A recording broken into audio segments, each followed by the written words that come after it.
Hi there, greetings, salutations, happy Independence Day celebratory week.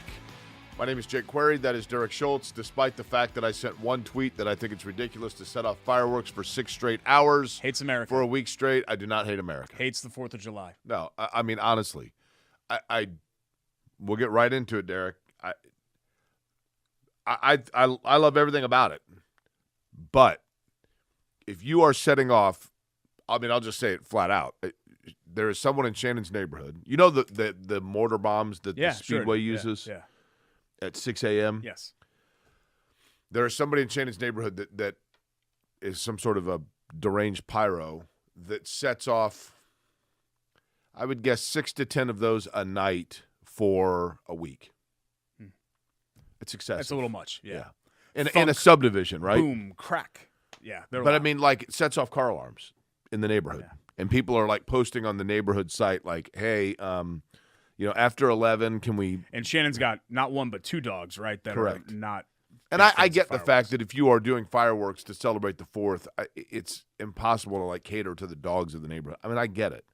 But, like, I am all for everybody having the chance to go out for an hour and a half with the kids at the bottom of the driveway and set off some cool fireworks. Totally cool. If you're setting off commercial, like the kind you see in downtown Indianapolis. Yeah, it's a little much. Boom, for hours on end. I mean, literally multiple hours consecutively for a week straight. It's just about being, like, kind of having a decency for your neighbor.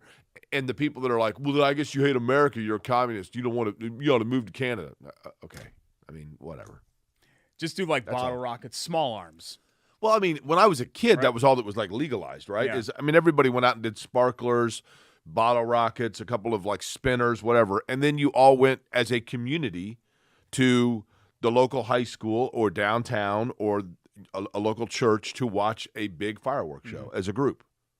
It was kind of cool. Yeah, I mean, we loved it. We used to get them from Indiana and transport them back to Connecticut. Well, they were illegal here for a long time. They were illegal in the Now you go to Tennessee, it's the Wild Wild West. Now, what's interesting is somebody said to me they lived in Texas, which is like the firework capital of the world, apparently. Oh, I didn't know that. But like Makes sense. But this guy said, it was on Twitter. Somebody was like, I'm from Texas, and I moved here, and I couldn't believe it.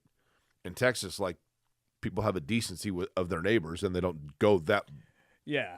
Well, what I don't get, Jake, is that, like, forget 4th of July, which fireworks are made for. I hear fireworks New Year's Eve, and I heard some Memorial Day weekend. I hear them random weekends of the summer all the time, too. Right. People shoot them off, like, all year long in Indiana. Well, the neighbor. Well, yeah, maybe he's part of that, too. But anyway, a lot to talk about. Thanks so much for joining us here. Some fireworks for the Pacers. That's right. How about that for a transition? Let's begin with that, Derek. We'll begin with Tyrese Haliburton. We now know that the Pacers have locked in, and I think there was a lot of PTSD for Pacer fans because of Paul George, because of Victor Oladipo. Here's a guy now that they finally found their franchise player that they can lock in on a supermax deal or max deal. 5 years, $260 million. There's a reason that guy's smiling that big right there. He will make, in 2 years, he will make what Reggie Miller made in a career. Yeah, wild. Not adjusted for inflation, but yeah, that's wild.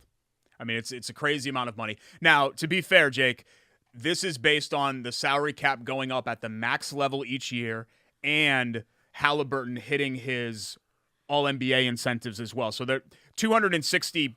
He probably won't get $260 million at the end of the day. That is the maximum value of the contract. But still, it's a lot of money, and more than that, it's stability, right? Right. You know that Tyrese Haliburton is going to be an Indiana Pacer here moving forward. He's under contract through his 29th birthday, which is crazy to think that, it feels like he's already an established NBA player. This is a 5-year extension that doesn't even start until 24-25. His 29th birthday might actually then be his prime. Yeah. I mean, I think we're pushing that backwards more and more in the NBA, where guys are hitting their primes, 26, 27, as opposed to 29 and 30. But this is a great deal because it's not like Tyrese Haliburton is going to fall off a cliff at 27. Right. If you've got a 3-year deal for Fred VanVleet, he's already 30. You might be risking, if you're going to invest in James Harden right now, and you're going to pay him when he's 36 years old, he's already a diminishing player at 34. Here's the thing about free agency that fascinates me. There are 3 players I'm thinking of that are wonderful players. They're great talent. But at this point if you haven't won with them, you aren't going to win with them. Like every team keeps – it's like the hot girl in college that people are like, that girl's really good looking, but like, man, there's a lot of drama around her. The same can be said if you're a female about men, whatever. I mean, that person. Harden, Kyrie, Durant? Nope. Well, Durant's at least won a ring. Well, so is Kyrie, but well, yeah, true. He's kind of bounced around. I'm trying to think of who your third one is. I think James Harden this past year in particular really showed me something in terms of being an unselfish player, quite frankly. Yeah. He had a lot of assists in Philadelphia. I thought they won a lot of games where he had 18, 16. But for the money now that he's getting paid, I just don't – he's a wonderful talent. He's not worth $38, $40 million off the cap. No, not now. Especially 2018, 2019 he was, yeah. Not now. But even when he was the guy, he was putting up 45 a game and your team's winning 45 games. Cool, you know. Kyrie Irving is one because there's just constant drama with him. Chris Paul? Chris Paul. Okay. That's it. I was trying to think of who your third one Chris was. Paul's a great player, but how many years now are we going to go consecutively where Chris Paul's the final piece on a championship team? I mean, I think Chris Paul is a terrible fit in Golden State, but I don't know. We'll see what happens, I guess, as far as that's concerned. Sorry, I didn't mean to veer us off course. No, I think it's a from the great topic, Pacers talk, actually. But yeah, no, it's part of the NBA free agency talk for sure. So Haliburton now, and I was going to say I caught some grief. I didn't. One person took exception to this. But what I was saying about Haliburton, when Haliburton started like talking about how he wanted to get into being a fashion, what's the word I'm looking for? Designer, yeah. And things like that. And I thought, and I interviewed Haliburton and said, hey, Paul George was all in on being a Pacer until he started worrying about his image. He hired a fashion designer. He was worried about the brand and felt like Indianapolis was a ceiling for that, and he needed to be in Los Angeles. He's from there, I get it. Victor Oladipo was all in on being a Pacer till he started worrying about his brand and the masked singer and the entertainer and the albums, and then he wanted to go elsewhere. Fine. He's not from here, I get it. Tyrese Haliburton appeared to be the next guy, and he started talking about his fashion career and interests outside of basketball, and I think it is fair to say that created not only in fans, but Derek, the organization also of, okay, we've seen this movie before. This is assuring to the fans and to the organization that they have indeed found the guy that's different and wants to be here. Yeah, and you take the questioning out of it because that was the constant concern with Paul George, and then it really wasn't a concern until it was with Victor Oladipo, right? That whole situation seemed to happen fast. I think what you see with Tyrese is, and this is perfect because he was born in the year 2000. In the year 2000. 21st century athlete. What was that? Conan O'Brien? You remember that? That skit that they used to do? No. In the year 2000. You don't remember that? Come on. I wasn't a huge Conan O'Brien fan, but he did come into Hardwick's when I worked there, and he was super nice. Yeah, no, he's a great guy. But anyway, he's the 21st century athlete in the NBA. Conan O'Brien, he just like left, right? They have outside interests outside of basketball. Like, does he do like a cable show? I have something important that I'm saying here. I know, but I'm interested about Conan O'Brien. But what Tyrese Haliburton and the Pacers have come to is an understanding that he is in this with them. He is a partner, as Kevin Pritchard calls it, right? And this is what guys want. Not only do they want a team blessing, did that cable show, to right? And then that took him off the pursue primetime other stuff, things, kind of. pursue other interests in their Out life. of the limelight. They also want to say in what's happening with the franchise. And that's hard for people like you and me who are used to, you listen to your coach, you listen to the general manager, or for Larry Bird who says, well, Paul George doesn't have a say in this 10 years ago.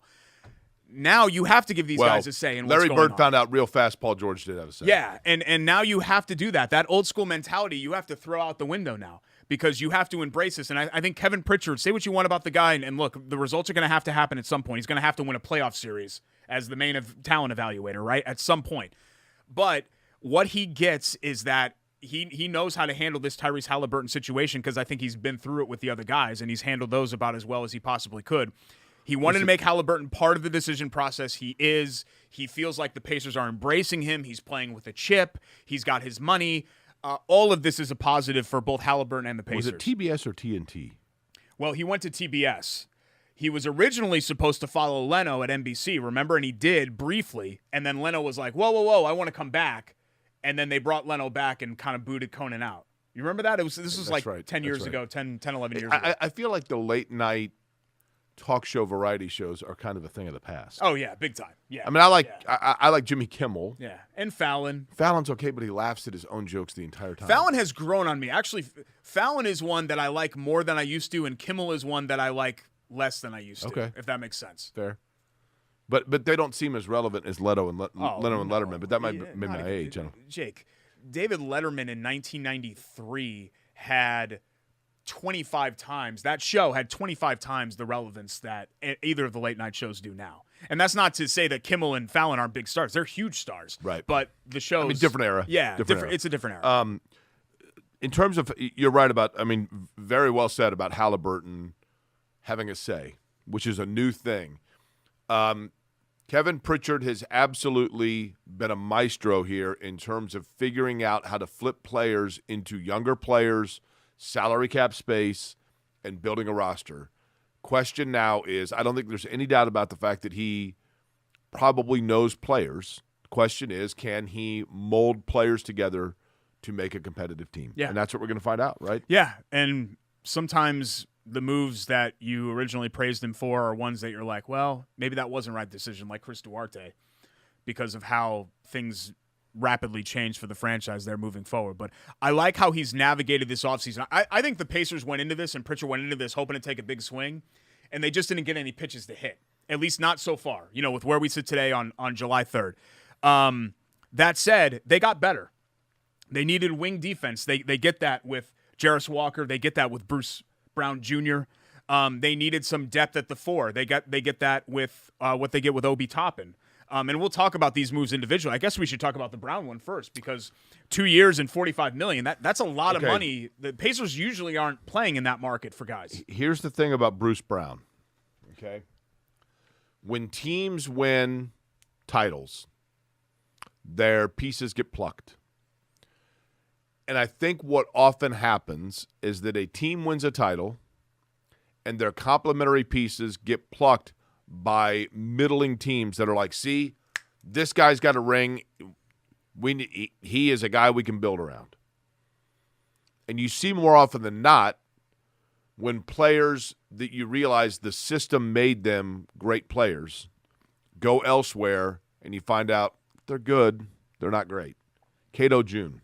Cato June is the prime example of this. He's a linebacker for the Colts that plays really well. They win a Super Bowl.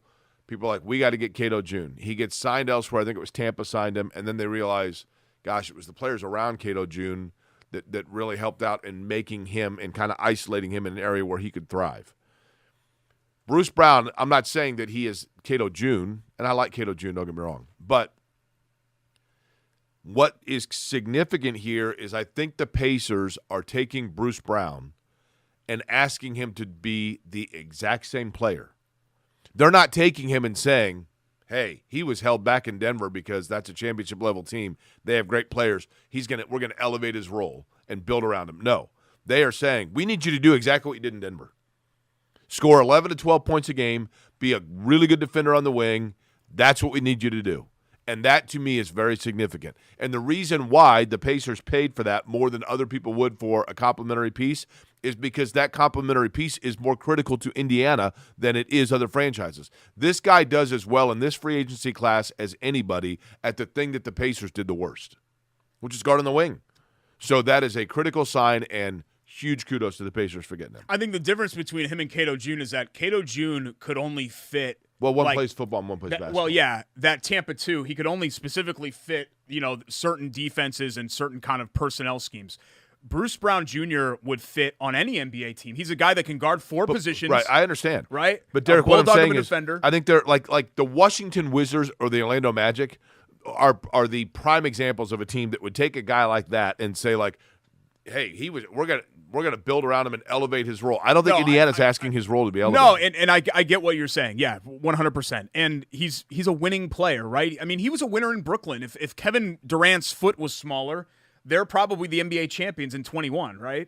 and a series that they lost in the Bucks, whatever round that was. I think the Eastern Conference semifinals. So I really like what Bruce Brown brings to the table. I like that he's unafraid. Those undersized guards, man, that just kind of get into you. You love to have them on your team. You hate to play against them. Right. And he's that kind of player. The guy that I'm more meh about, even though the Pacers gave up basically nothing to get him, is Obi Toppin. I would tend to agree with that. Yeah. He's kind of low risk. No risk. I mean, you gave up 2 twos. He's probably. You needed a 4. I'm trying to think of another player that they've done this with. Not Chris Copeland, because they paid a lot for Chris Copeland. I mean, he's any of these guys. That Who was the guy, Derek? Gerald Green? No. O'Quinn. Okay. Kyle O'Quinn. Yeah. Who was a nice player. I mean, Toppin, to me, he can give you some defense. See, I think he's in an area.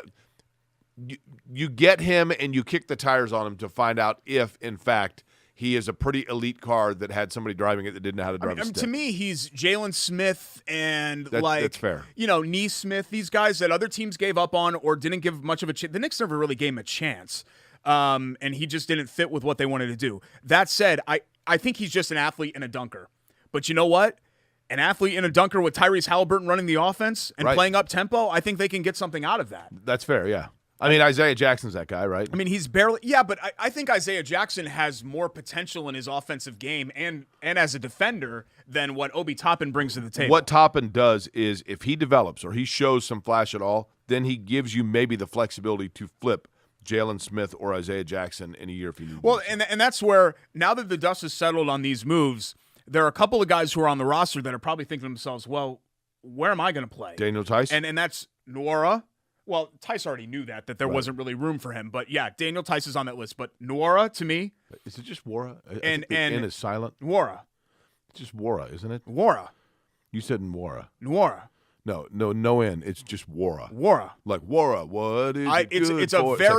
It's a very, very soft. Just at the very beginning where you can barely even hear it. Only dogs can hear it. It barely registers. Just Nwora. Nwora. At any rate, okay, I said it correctly. I think actually he's going to get. I think he's going to be in rotation. I get what you're saying, but TJ McConnell, how's he going to play? Because now I'm assuming you're getting rid of Duarte. You're paying Bruce Brown to start, right? Bruce Brown's going to start for you, so that means you're going to probably kick. You're probably going to kick Mather into the bench, I would guess. I mean, are you keeping Buddy Hield? That's still something that. Well, you got to get. I don't know. Is clear. You have to get scoring off the bench at some point, somehow, right? In the second unit. I mean, the thing about the Pacers that I kind of liked is last year. I don't know this, but it felt this way. It felt like, in all honesty, you watch Ted Lasso, right? No, you ask me this every show, and I've never seen 1 second of it. Yeah, sorry. We have every subscription known to man. We don't have Apple TV. That's the one that we don't have. We have Netflix. We have Prime. We have Hulu, we have Peacock, we have HBO Max. We've got everything, but not that. That's probably Ted Lasso telling you to watch. We do a sports show. Yeah. You claim to be the one that's hip, right? Yeah. This is one that I've missed out on. Yeah. We did binge The Bear the other night. I watched the entire entire first season. It's awesome, especially if you've worked in restaurants before. You should watch it. And it's a comedy or drama? I mean, it's kind of funny, but it's more of a drama. Where does it take place? Chicago. Okay. It's just about a guy? A world-class chef. His brother is running the Italian beef staple shop in Chicago and commits suicide. So he comes back from New York, one of the best restaurants in the world, to run his brother's Italian beef shop that he bequeathed to him in his will. That's the premise of the show. That word is a little bit uncomfortable. You could just say that he left him in his will. He bequeathed to them. Yeah, but most people don't know what that means, number one. And number two. I think most people know what bequeathed means. It's dangerous.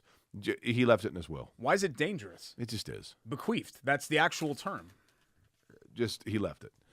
Especially in certain company, you just want to say he left it in his will.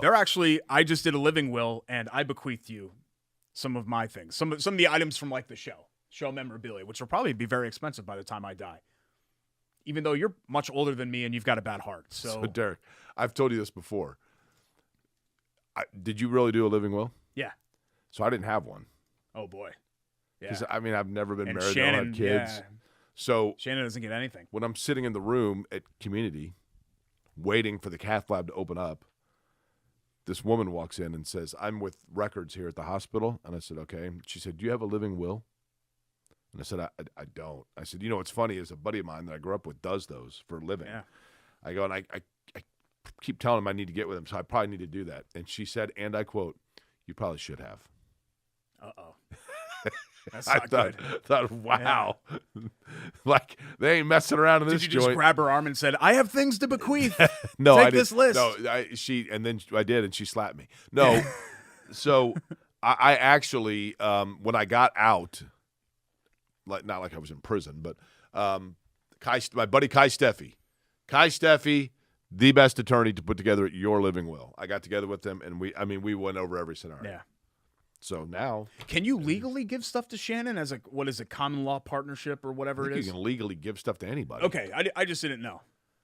I mean, you're legally giving stuff to me. What's our Well, relationship? I guess you're right. I just didn't know if she's a CLP or what she. But Mike Pence is. has an issue with that, huh? Yeah. Well, Mike Delph, it sounded like, had an issue with that. And you guys had the weirdest friendship in human history. I like Mike Delph. Okay. He's a good dude. Yeah. We went for sushi together about, I don't know, 2 months ago. Ugh. Big football fan. Yeah, great. He's a We'll good talk dude. more NBA and free agency. Also, Lou Malnati's Who's Cooking and the ESPN layoffs, why it's a sign of, I think it's the seminal moment in the sports media landscape. It had been changing for years. I think this is kind of the moment that was Prepare the for a long explanation from me on that. awakening of where we are in sports media right now. We'll come back with that next. Corey and Schultz, ISC Sports Network.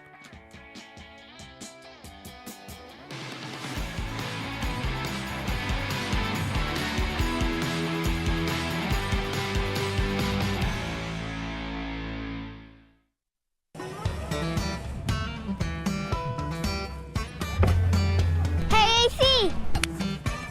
Nice snap. Mortgage is a snap! Duh! Bailey and Wood, a lending hand for Wish TV Sports.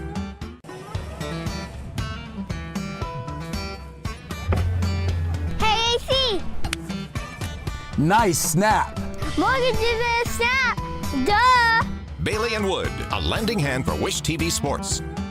Welcome back. Bailey and Wood presents Query and Schultz, ISC Sports Network. Happy 4th of July. He's Jake. I'm Derek. We obviously didn't coordinate. I was thinking Jake was going to wear red. I was going to wear blue. The screen behind us is white. I thought that would work. Apparently, we're not on the same wavelength, unfortunately. While we're on the topic of free agency, let's get to our friends Lou Malnati's and our Who's Cooking for this week. Order.loumalnatis.com. Still have the delivery code up, QNS Friedel, QNS. I need to go tanning or something. I feel my face looks bloated, doesn't it? Yeah, I feel like I'm like really, really like brown right now. Like nice and just bronzed. And it's au natural, baby, because I don't go and get sprayed Okay. or anything like that. There we go. Are you nude when you do the spray tanning? Does that No. you wear like a little Speedo or something? Do Rocks. do they have like a stock Speedo like at steakhouses where they'd give you like the jacket and the tie that you can wear? No, they don't give you a stock Speedo. I Can you just- imagine anything more disgusting? Well, I own my own Speedo, so I didn't think that I don't need the stock one. I didn't know if you had one. Where? At my house? No. Where, WHERE, would you ever possibly wear, WEAR, your Speedo? When I swim laps at the JCC. Sometimes after I lift, I'll go out, I'll change in the dressing room and go out and swim laps as well. Do you notice the pool's not very crowded? That's actually the best time to go, when the pool's not crowded, to swim laps. I would imagine when you come out in your Speedo, it never is. Well, the thing is, I've kind of stopped doing it because I've noticed that it makes other people uncomfortable because it's right after I lift. So everybody sees me and I'm wearing the Speedo and they're like, oh my God. Like, you know, I'm not there to like put anybody down. Like we're all in different physical forms, as you kind of see on this show, people that are really in shape, people that aren't as much in shape. Like that's fine. I'm accepting of all body types. So I don't want to put anybody down. I go back to the Pabst Blue Ribbon ad. I think that fella's wearing a Speedo, is he not? What are you talking about? Or Soda Popinski? Isn't he wearing a Speedo? Yeah. From Mike Tyson's Punch-Out? Yeah. Yeah. But the fella Actually, you know what? Soda Popinski might have pants on. I think you're thinking of Super Macho Man had a Speedo. No, the in PBR, Punch-Out. the PBR, the past blue ribbon weightlifter fella. He's wearing a Speedo. The old beer guy. I don't know who that is. Okay. Well. Yeah.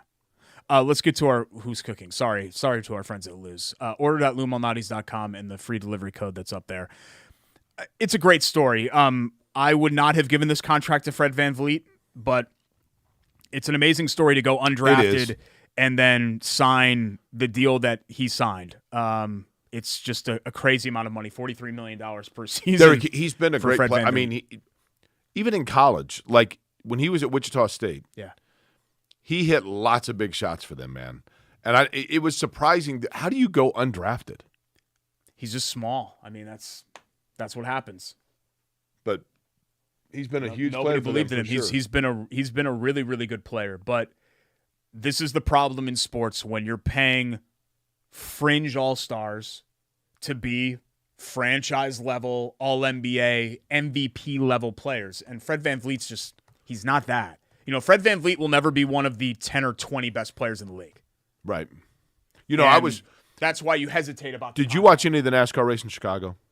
No, because we were preoccupied yesterday. But I saw all the weather issues, so I mean, by the time they ran it, I got to admit, like the scene, I don't know how much the people in Chicago enjoyed the hassle of it, but the aerials and the profile shots, and as they were coming down the straightaway, seeing the skyline and the Museum of Science Industry, I mean, it was super cool.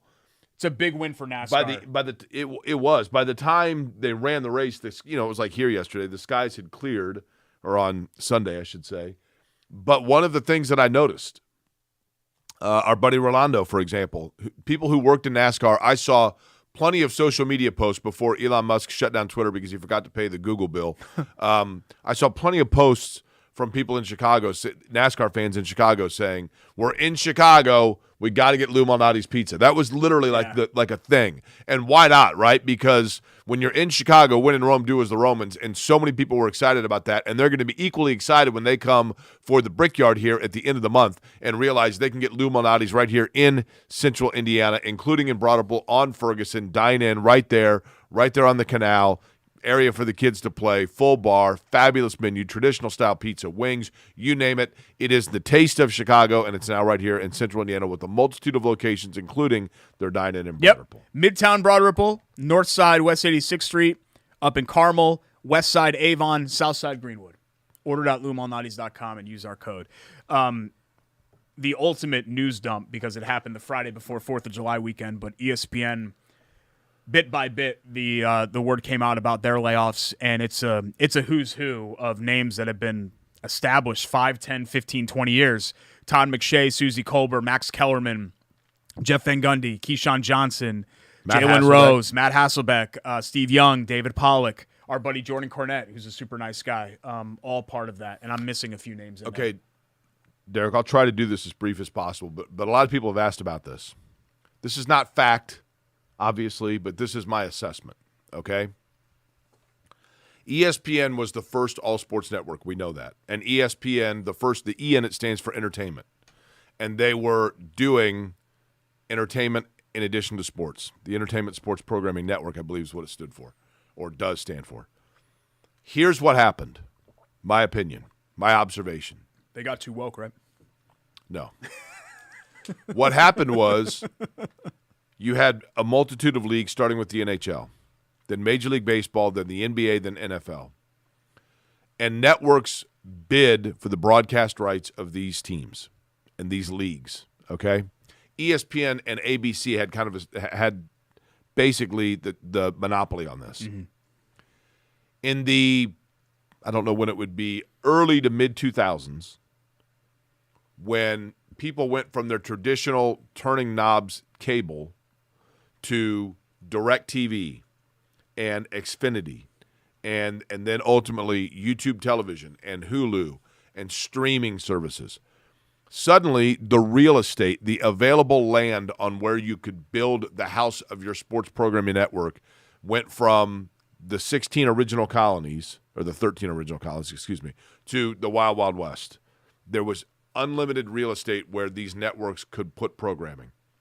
So Fox Television and NBC and CBS said, you know what? Let's form FS1, FS2, CBS Sports Network, NBC Sports Network, Versus. Let's do all of this to make ESPN paranoid that we are coming after their broadcast rights. And let's present it as such that we are going to try to get Major League Baseball, NHL, NFL, NBA, I'm talking about 15 years ago, and force ESPN to pay out the wazoo for triple what they normally would pay for those broadcast rights. And ESPN did it. ESPN took the bait and they did it because they had the money anyway, right?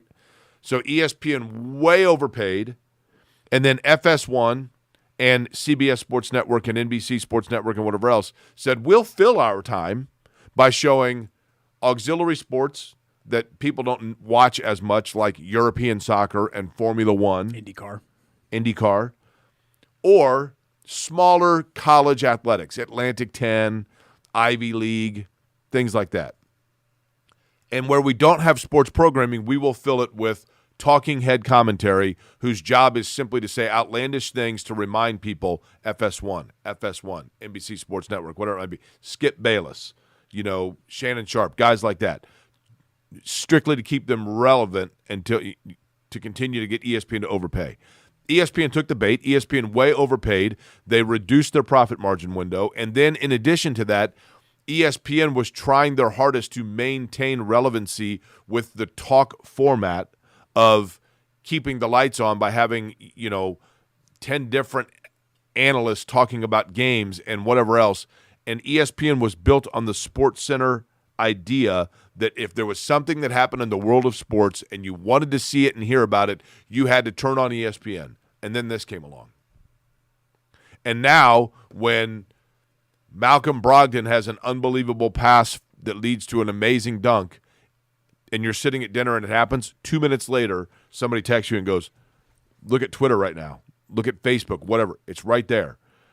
People didn't have to go home anymore and watch. And in addition to that, the same holds true for analysis. And instead of needing 12 people on a set to preview a game, you need 2. And I have 10 podcasts to choose from that have far more intimate knowledge of the team that I like than Correct. The general stuff, the general narrative. And then the stuff on regionalized ESPN. sports networks came along, Derek, where if you're a fan of the Pacers or the Padres or the Bucks or the Cardinals or whatever it might be, you're watching it now on their produced, their employed, their regional network. And so you don't necessarily get into watching the Sunday night baseball game on ESPN because you see those games all the time. No, I agree with it. It's a bunch of things like highlights. That killed SportsCenter, right? That happened a while ago that we've had that. But I think what's been new in the past couple of years is that people aren't tuning into ESPN because I don't care where James Harden goes. That's not relevant to me right now. What's relevant to me is what the Pacers are doing. What's relevant to me is, Purdue football recruiting and, things like that. And I can just go where that's all specialized now because I have this. Right? I also think and go to Apple Podcasts or YouTube or wherever else and find it. The other thing is this that I think has hurt ESPN. And it's not that ESPN does things at a lesser quality than they ever have, but a big part of it is ESPN for a long time. I always get a kick out of this. Saturday Night Live is in the same category. If you talk to somebody who's 50 years old, do you watch Saturday Night Live? No. Man, that show's terrible anymore. I loved it back when it was really good. When was that? Back when Eddie Murphy and Bill Murray were on? You mean back when you were 15? Yeah. In ESPN's case, people are like, dude, I never watch ESPN anymore. It is so lame. My wife was just commenting. I watched it all the time when we first got married, and I never do anymore. It's because you were 24 then, and you're 44 now, right? So the target demographic for ESPN's programming, and in particular their talk programming, is guys going into sport clips. It's 18 to 35-year-old guys. Well, the 18 to 35-year-olds now, as people outgrew that demographic, so as I outgrew that demographic, there was not the same number of people 18 to 35 to replace me because 18 to 35-year-olds now are watching YouTube television and Hulu and Apple TV and Netflix and whatever. They don't even know what television. Yeah, I stream stuff. But for the younger crowd, the ESPN audience is splintering. In a way, it's never. And by the way, those auxiliary sports, some of which have become very popular. European League, sure, F1, MLS. and I know F1's now on ESPN, but that audience isn't coming back though. You know, like That's what I mean. For kids that are getting when you and I were trying to get in the business, remember, like I'm sure people asked you, "Oh, you going to get to ESPN?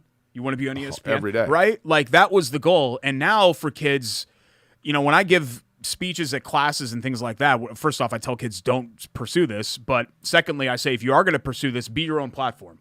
You don't need ESPN anymore. I know Pat McAfee just signed with ESPN because they backed up a Brinks truck for him. Pat McAfee doesn't need ESPN. He's got 800 other things going right. on. But it's still him. He's his own brand. And that's the problem with all these people like Todd McShay and Susie Kolber and Max Kellerman and Keyshawn Johnson. The only reason really that any of those people were relevant was because they were on ESPN. And now when you take they that need away, they need ESPN. That's what you're saying. Yeah, it's difficult, but they're the old guard. That's my point. Right, like right. they're old news. The new media landscape isn't about that. People are watching how-to videos on TikTok. You know, they're not watching Keyshawn Johnson's morning radio show. No one cares. Well, thanks. Well, yeah, I mean that's good news, I guess. For Now, for you. let me ask you this. I mean, ESPN Radio is an entire different. Rakestraw knows where that was 20 years ago compared to now. Ooh. Was Susie Kolber, in hindsight, now that her career has come to an end at ESPN, was Susie Kolber involved in one of the three most famous moments to date it's in ESPN way, history? way up there because it was live, right? Because I would say yes. The Joe Namath Yes. Susie Kolber interview. I could kiss you right now. You're so. Did you say cute or pretty? I don't remember. You're so cute, I think. I just remember him saying, I want to kiss you. Yeah. I couldn't care less about the Jets struggling. I mean, I remember.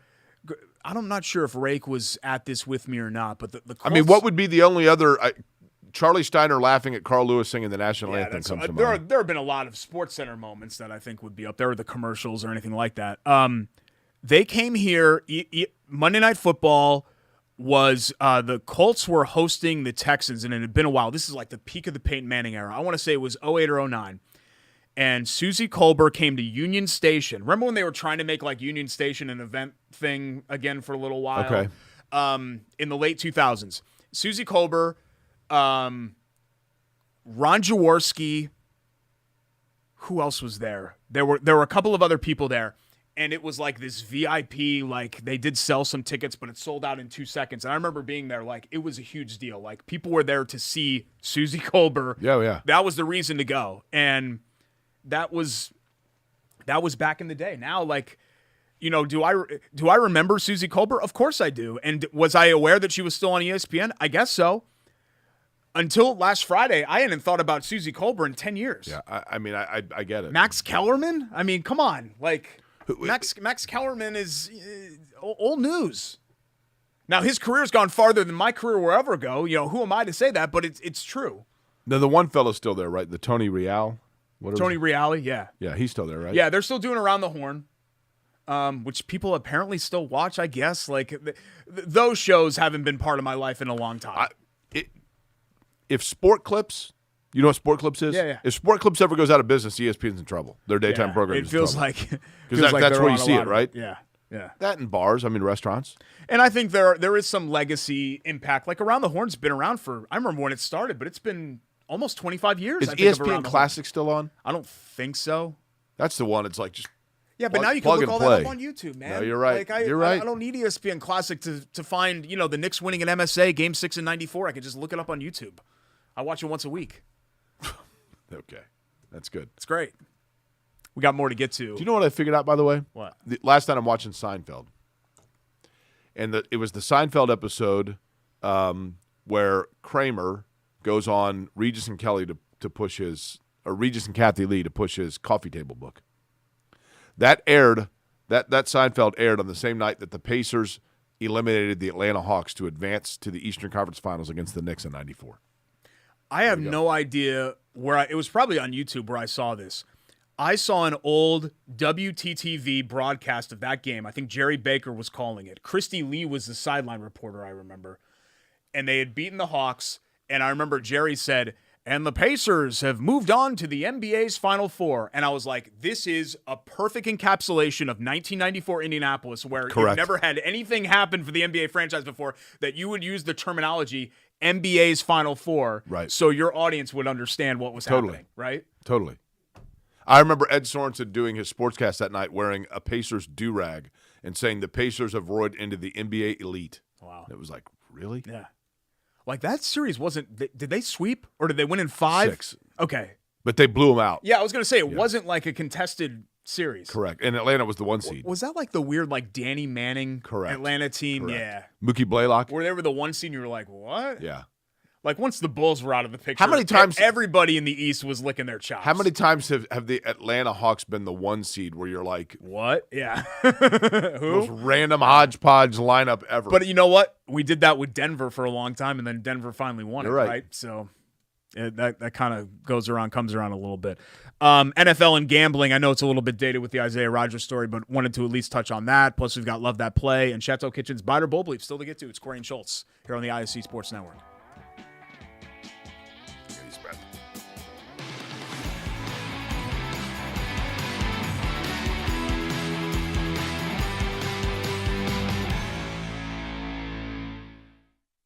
At Bailey & Wood, we pride ourselves on our 5-star customer service. But at our core, we're a family. Family owned, and family to our customers, staff, and our community. From charity events to recognizing hometown heroes, we prioritize giving back to our communities that have always supported our growth. So let us help you get your dream home today.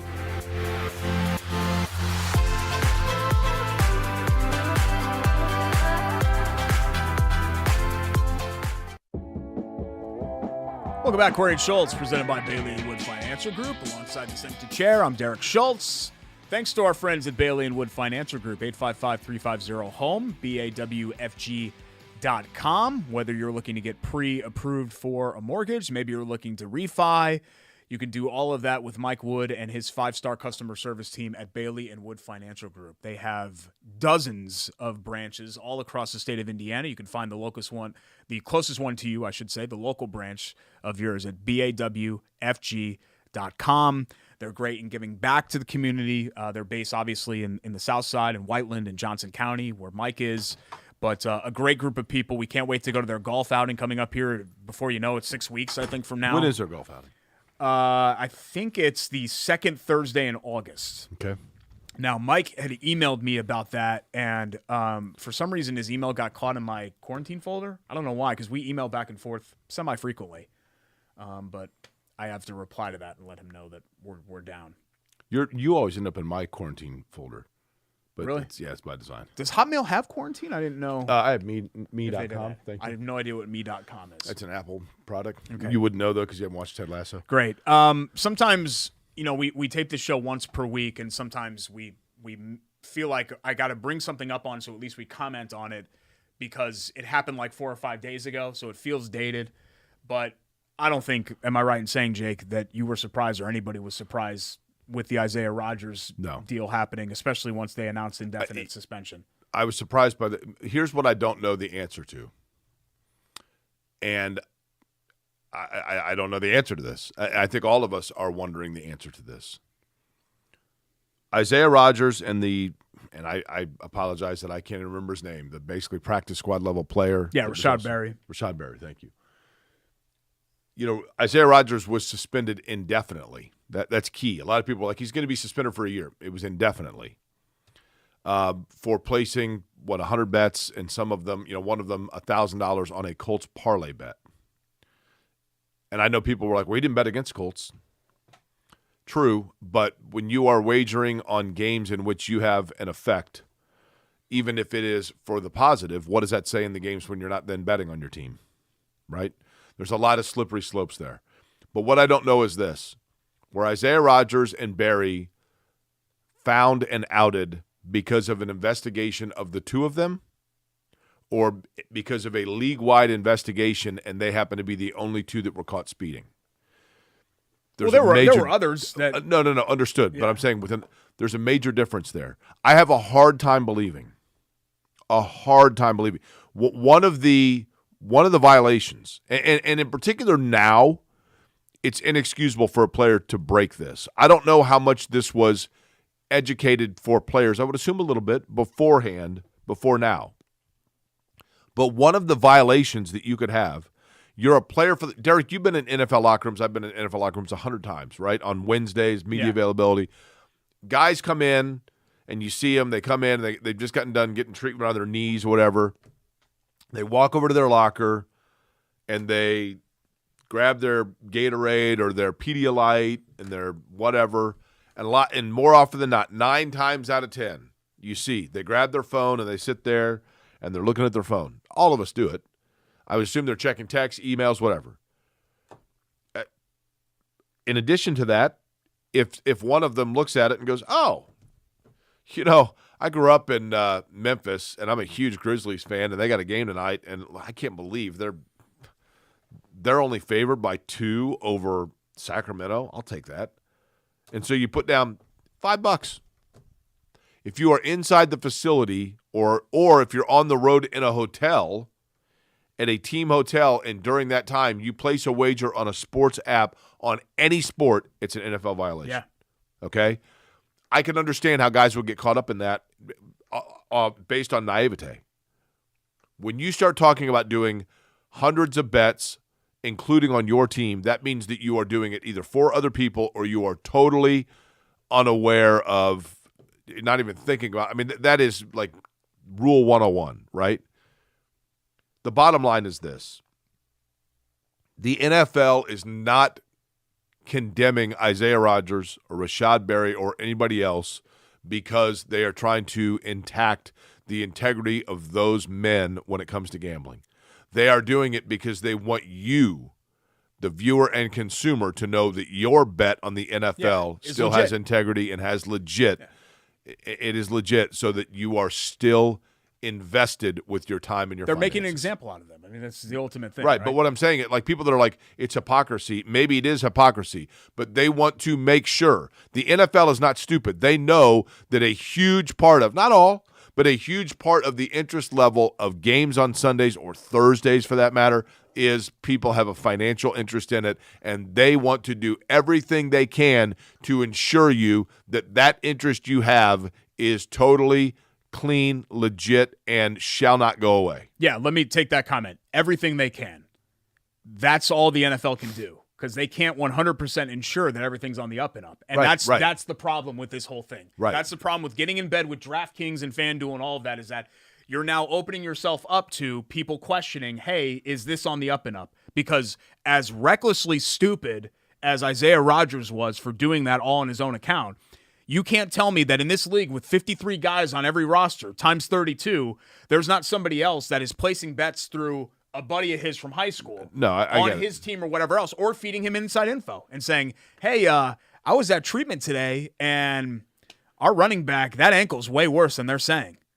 So, we're favored by 6. I would go ahead and lean towards the other team that we're playing. You can't tell me that that's not going on. Also, am I led to believe this is only happening in the NFL? Well, that's what I mean.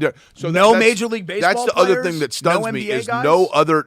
So what I was going to say is I have a hard time believing that in all of sports this is it. Only the NFL, yeah. And it's only a handful of guys. Like, I'm not buying that.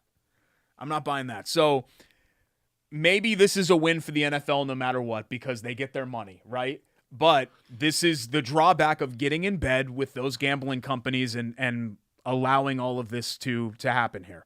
And I don't think that there was a lot of clarity about the team facility. I think that's something that came out afterwards. Right.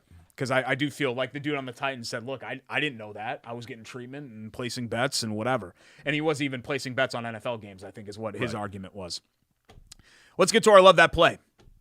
Brought to you by our friends at Love Heating and Cooling, 353-2141. Derek, it's Love Heating and Air Conditioning. Love Heating and Cooling, 353-21. It's Love Heating and Air. It's literally, we have the logo right here. Love, heating and air conditioning. Let me ask you a question. Mm-hmm. What does air conditioning do to your house? It makes it colder. Yeah. Would you say it cools it? It depends. I mean, would you say it cools the house? Does air conditioning my place is pretty cool house? As it is.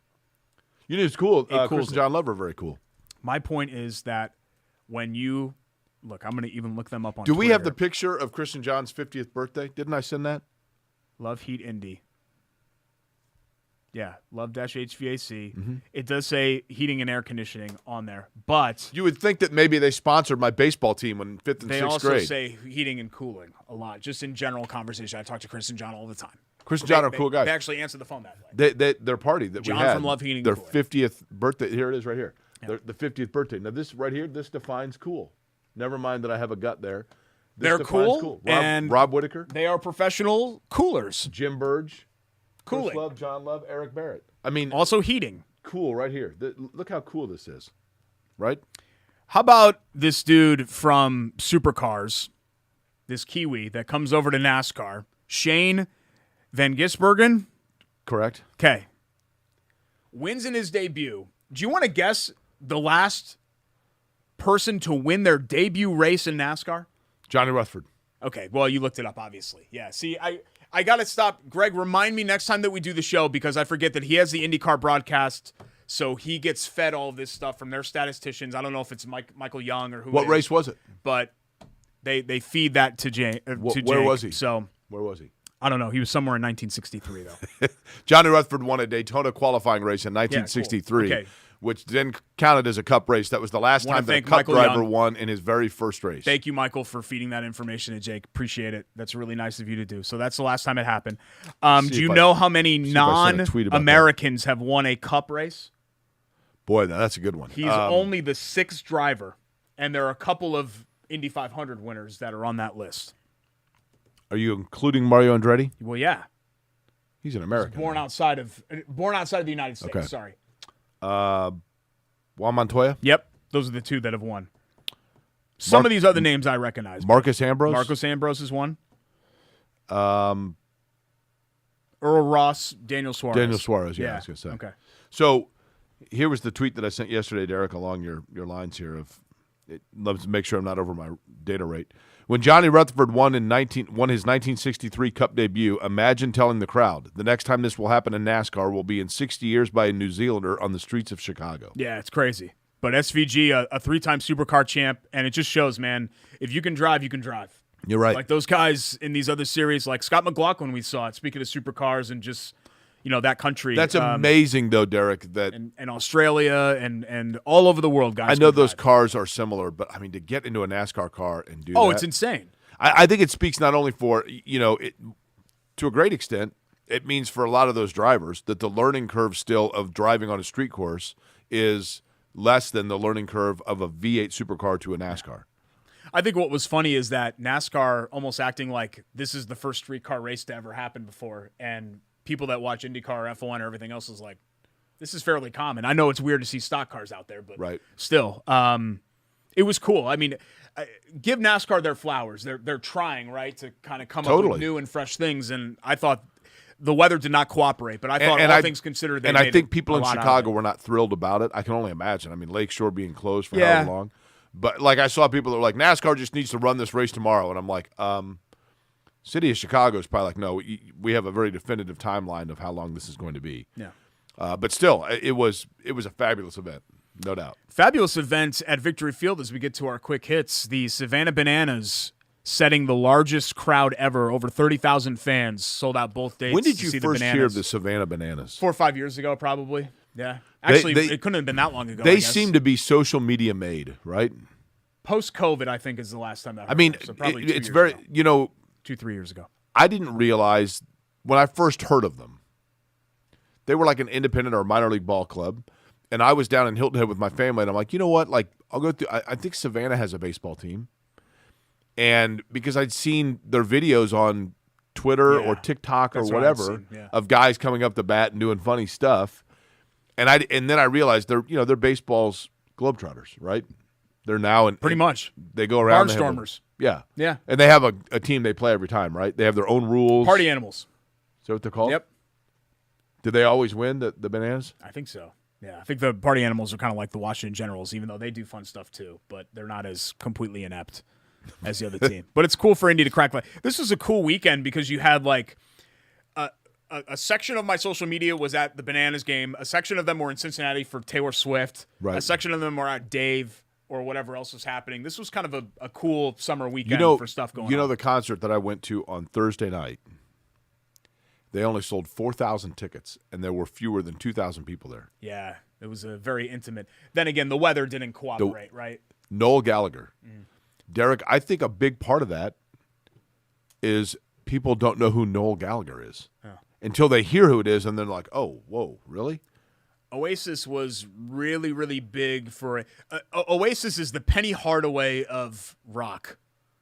They were a huge deal for like 3 years. And if you weren't specifically following the genre or the NBA then you probably, like, to Vince, I don't know, maybe Vince is a sneakerhead, so maybe Penny has more. Does Penny have relevance to you? Anthony Hardaway? Okay. Maybe JD would be the better one. Penny Hardaway, I don't think has a lot of relevance to me because Penny Hardaway's peak was when I was 13. Grant Hill. Grant Hill coming into the league, we knew was going to be a huge thing. Yeah. If it weren't for injuries, he would have been a huge thing. People know how huge he could have been. Oasis came in. We were told they were going to be a huge thing. They were a huge thing, but in their case, it was self-inflicted. Grant Hill's was not. But their own internal injuries caused them from becoming a long-term big thing. And they went, you know what I mean? I guess, yeah, the two brothers getting drunk and fist fighting all the time probably didn't help, but I think Oasis... Well, it broke them up. Oasis just kind of burned out. They broke up. Not everyone has the longevity of, like, I'm trying to think of another rock band from Derek. that era. Hanson. Derek. Hanson just rocks for 25 years, and they stay together, and they keep making great music, and they keep selling albums. Like, Oasis basically had one album. It sold 70 million copies. Yeah, so did Cracked Rear View. 70 million. Yeah, so did Cracked Rear View. Who cares? You have one album. If Oasis... They're the Hootie of rock. If Oasis announced tomorrow that they are getting back together as a band, I'm sure they can draw another 1,500 fans. they would sell out the Wembley concert. Stadium in 10 minutes. 150,000 in 10 minutes. Easily. They're bigger in England than they are here. Yeah, that's the only place that they're big, though. That's the problem. Like, Hanson goes to New England, they sell out the show. They were in Brazil, I think, over the weekend. Or actually, I think they were in Lisbon. Sold it out. There's no way. Sold it out. All right, let's get Sold out. 4,500 people. I'm going to look up right now the last place that Hanson had a concert. Pretty sure it was Lisbon that I saw. I follow them on Facebook on the fan page. No, that was Lisbon, Indiana. They were at the cattle barn there. Second quick hit, two of Memphis's three cornerstone pieces are now Indiana guys because Desmond Bain signed the rookie extension max, $200 million. Good for the Seton Catholic product. Also, Eric Gordon signed with the Suns, 2 years, $6 million. How about this to make you feel old? Eric Gordon will be entering his 16th NBA season next year. Insane. Isn't that crazy? Oh, what a shock here. Upcoming Hanson concerts. Yeah, upcoming. Mashantucket, Connecticut. Yep, they did their European tour already, so now they're going to Mashie, Connecticut. Bensalem, Pennsylvania. Yep, Bensalin's a big one in PA for that fan These base. are both casinos, by the way. Casinos are a great draw. Birmingham, United Kingdom. How about that? Yep, so they're going back to Europe for another tour. They usually do every 6 months or so. They go back overseas. Wait a minute, this isn't them. Japan, Portugal, the whole deal. Portugal. All right, finally, let's. The Twitter rate limit exceeded. I think. I don't want to say this. It feels like, we're taping this right now on Monday. We might be out of the woods a little bit. Here's what happened. It's very clear, Derek, because They didn't pay their bill to Google, right? correct. Yeah. And anybody that thinks that that's not the case, I ask you, then why were you able to use it on your computer and not on your mobile phone? Yeah, and somebody told Elon, look, man, this is a disaster. Like, you've got to pay this right now. Once you're affecting the usability of the experience, then it's a big problem. And that's what was happening to me. And it was unusable on Saturday. He came out and said, like, we're trying some new thing. And it's like, no, that's not what's happening. That's all nonsense. Yeah. Biter Bull Bloop, we come back, we'll wrap up the show. It's Corey and Schultz, ISC Sports Network. I'm going to look up the Hanson score, too. Yeah, do that.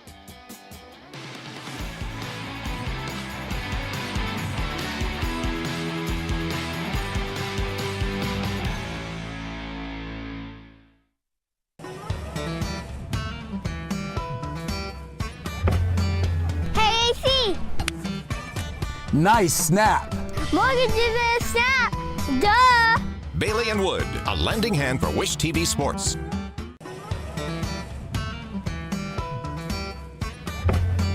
Hey, AC!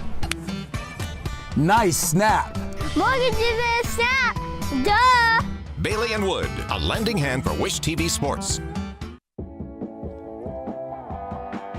Back for a final time. It's Corey and Schultz, presented by Bailey and Wood Financial Group. Geez, Manchester, Nottingham, Liverpool, Glasgow, Leeds, Okay. Newcastle, What Nottingham. what kind of venues we talking here? Crazy. Well, a lot of big ones here. Utilita Arena, First Direct Arena, Ovo Hydro, M&S Bank Arena, Motorsport Arena. I mean, it's arenas, stadiums, like that's what they do on a rock tour. They're not playing house shows, which Oasis basically was a house show. It was like your North Central graduating class. That's how many people they put in there. There was Noel Gallagher with Garbage Okay, as the cool. opener. Yeah. Ooh, Garbage, another super relevant Well, band. actually, the band was billed as Noel Gallagher's Flying Birds. He's trying, I guess. And then he came out and was like, okay, I'm going to play some stuff from the 90s. He wouldn't say Oasis. Favorite Oasis song for me was the acoustic version, and I think Noel or Liam, I always get them mixed up, did it on Stern. Don't Look Back in Anger. Acoustic, which I liked a lot more. It doesn't have the sweet guitar solo, but He closed with, so the two brothers each wrote different songs, and when they're on their own tours, they do the song that they were the writer of. okay. Noel Gallagher wrote Don't Look Back in Anger. So he finished the set that we saw him at Ruoff with that song. Gotcha. It was pretty awesome. Yeah. It's a good song, for sure. Chateau Kitchens, Biter Bull Bleep. Let's talk about Chateau Kitchens. At Chateau Kitchens, Instagram and Facebook before and after pictures. I keep forgetting to do the ones of my basement. I'll bring in maybe next week. Later this month, I'll bring in the before and after pictures, Chateau Kitchens of Just my not basement. the bath, which is all shower. done. No, it won't be me shirtless in the basement, but still a beautiful, beautiful basement for a beautiful man at Chateau Kitchens. They can take care of you. Go to their website, chateaukitchens.com. Steven, Ryan, Megan, everybody involved, both Ryans, in fact, Ryan Miller and our other Ryan that helped us out as project managers on our basement. Both of those guys, great guys. They do great work. They'll do great work for you as well. Statement 1. No team that trades for James Harden will end up being happy about it. Buy or bull bleep. 100% buy it. I guess I just don't get it. Look, he's a great player. He's a great scorer, but I just don't think he makes other people better. He had a good year last year in being unselfish, but it's too much money. If you're the Knicks or the Clippers, like what does he do for you? Right. Right? He handicaps your salary cap, and How do I play Jalen Brunson, a ball-dominant guard, with James Harden? yeah, Like, I agree. it just doesn't make sense. It's like almost like you're just making a move to make a move. Like the Clippers Totally are just agree. bored. So like, okay, like let's throw James Harden in here. I don't get it. Yeah, I don't see how that ends up being a winning situation for anybody, honestly. And I think Harden has hurt himself. He should have opted into some of these deals and then just demanded a trade, right? But I don't know. I don't think he's going to make as much money. $36 million. Statement 2, NFL should allow players and employees to bet on sports as long as they're not NFL games from wherever they are. Bite or bull bleep. Too slippery a slope. I mean, they're probably going to do it anyway, but I say Bull Schultz. I wouldn't allow it. I think it's I hard get to it. police. Team facility, I guess you're on company I get property. it. It's a tough one. Yeah, it is a tough one. I think I'd buy it. I think I would allow you to bet. Just if you need to get that fixed, just don't do it in my sport. But I still have a hard time believing that you would limit players to not doing it in your sport. Right. It's about policing it, which is really difficult to do. Statement 3, homemade fireworks are super lame. Bite or bull bleep. Oh, 100%. I mean, Well, it depends. Small arms. look, I we've like. only got 1 minute left. You need me Bottle to do my rockets? entire diatribe again? Are those homemade?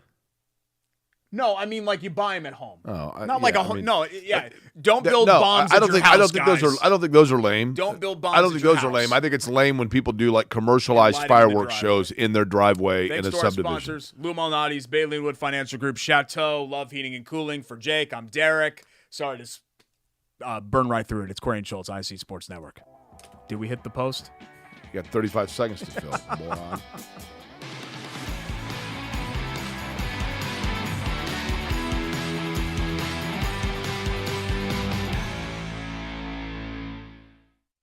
At Bailey & Wood, we pride ourselves on our 5-star customer service. but at our core, we're a family. Family owned and family to our customers, staff, and our community. From charity events to recognizing hometown heroes, we prioritize giving back to our communities that have always supported our growth. So let us help you get your dream home today.